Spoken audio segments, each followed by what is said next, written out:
Hey, okay, let's get started. You all know that I rock a shortcut. My natural hair is cut short. We're going to be doing a bob today. We're going to be using Yaki straight hair, human hair.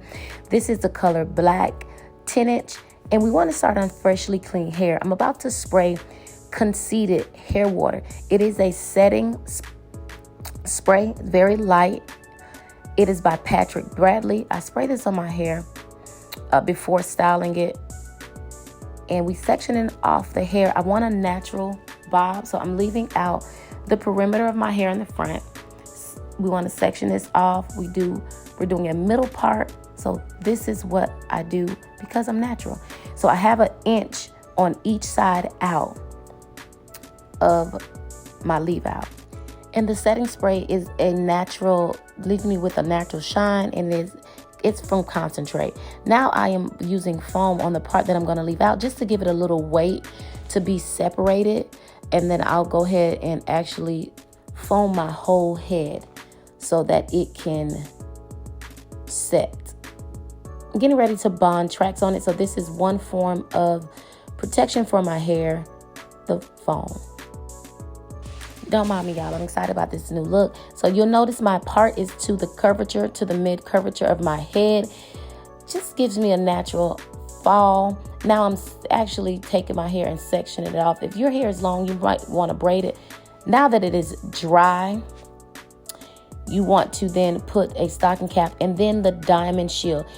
I advise you to use a brush at home or a spoolie, spatula brush, because I'm using my hand. I'm just getting the job done here. And then I traced it with a little bit of glue around the outside. Then you want to let this dry. Once it is dry, you want to begin to cut the cap all around. Take all the parts where your hair is left out and cut the cap from that point. You notice I'm lifting the cap. You want to be very careful to cut away from your hair. Lift the cap and then cut.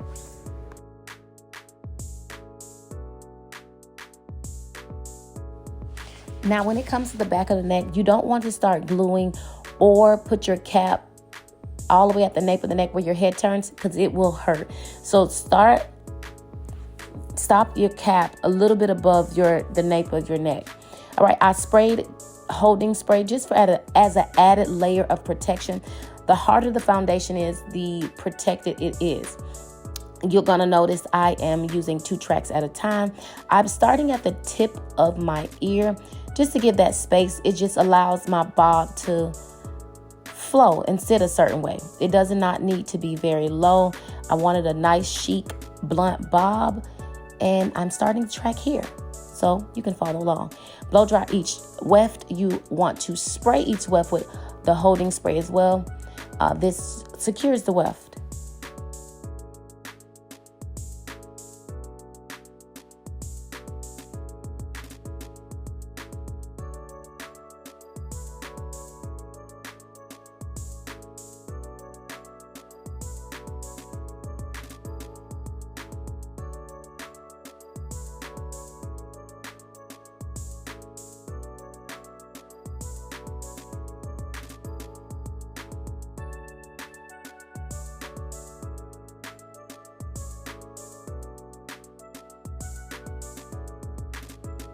You'll notice that my method to putting glue on the weft is using my left hand, holding the tracks with one hand and against my arm, and then spreading the glue.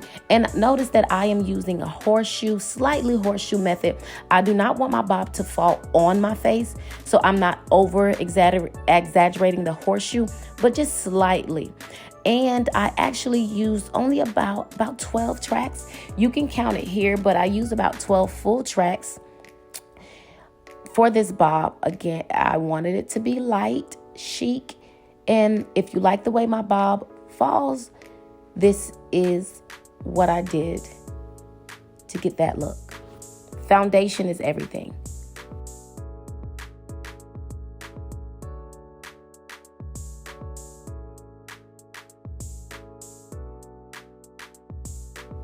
I'm using both of my hands and fingers to guide and place the track.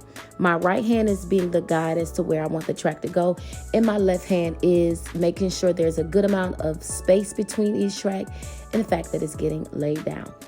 Now, I am about to add a little spice to this bob, which is this color. This color, I just wanted to pop it just in the front.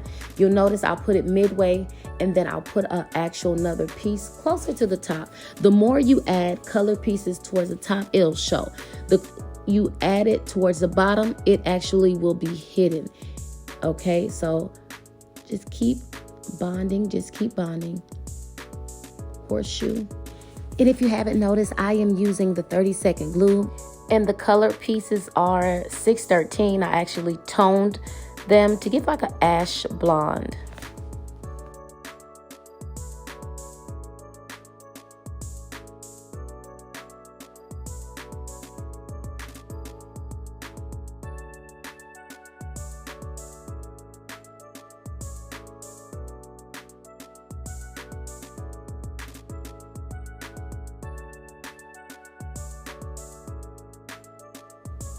Now, towards the top, I am going to split the tracks. That's what you see me doing here. Just for a flatter foundation, the closer it is towards the top. Not only for flatness, but also for seamlessness.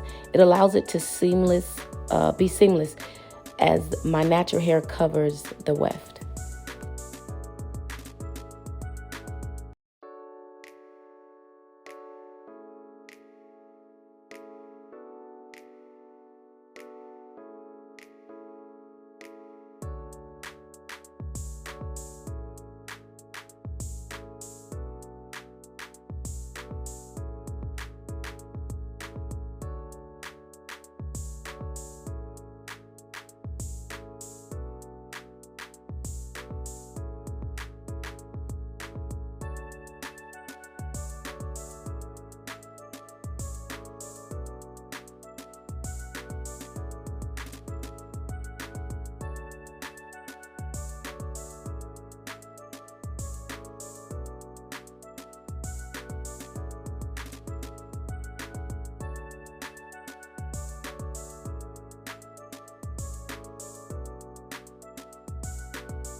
Here I am gauging where the track should be cut. Now, there are two ways you can do your wefts. You can measure it, then cut it, or you can do what I just did and cut it after you've added glue to it. The first one is better. Just pre-cut and then place. Measure, pre-cut, and then place. You might be saying, dang, your part long. That's how I like it. You'll notice the fall of this bob once I'm done. So, want to tell you real quick, before cutting the hair, you want to blow dry and flat iron the hair. You will not see this being cut, but voila, the bob is giving bobbing. So yeah, that is a method also. You want to straighten, blow out, and straighten the hair prior to cutting it. So for a more accurate cut, I am bobbed, honey. Now, mistakenly, right, after a couple of days of wearing this bob, I've discovered I had a bang, you guys. So this bang came on accident. Again, my natural hair is cut, and the bang is just my natural hair, and I end up loving it this way. And so, yeah, you guys, just a light bang that I can wear as a bang or a middle part. If you're excited to try this bob, gather all your materials, watch this back on replay, and try it.